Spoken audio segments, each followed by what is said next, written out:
Parents, it's time to talk about two terms that came up a lot during the pandemic. Test blind versus test optional. Now, test blind means that school's not looking at none of your ACT, SAT scores to admit you. They're looking at letters of recommendation, portfolios, projects, extracurricular activities. They're looking at a whole bunch of other stuff to decide whether your child should get in or not. Now, if the school is test optional, that means your student gets to choose whether they want to submit their ACT scores or not. The upside is that usually schools are going to only look at GPA and your child can get in if they're doing pretty well in school. Downside is they're not going to be eligible for institutional scholarships because the ACT and SAT is still used to determine who gets that money.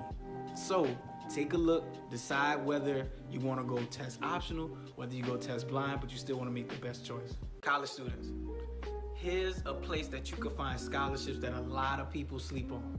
Your job, whether you work at Walmart, Taco Bell, Target, the mall, the grocery store.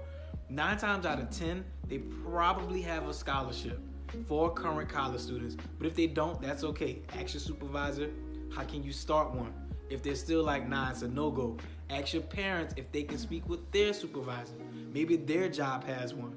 The great part about that is that you're only going to be competing against those students who know about the scholarship, but whose parents work at that place of employment. So remember, one of the keys to winning scholarships is limiting the competition. So take advantage of that. Don't sleep on the job as a scholarship resource.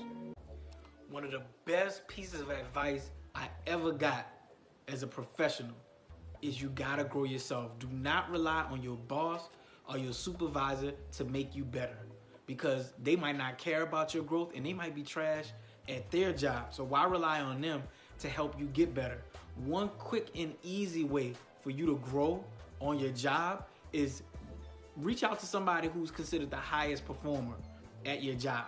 Shadow them, learn from them, interview them, find out what they're doing, and then just do the things that they do. And if you really want to go next level, think about, where do I eventually want to be promoted in the next 2 to 3 years? Study under that person and start to pick up the skills that it takes to be successful in that promoted role. Get to work.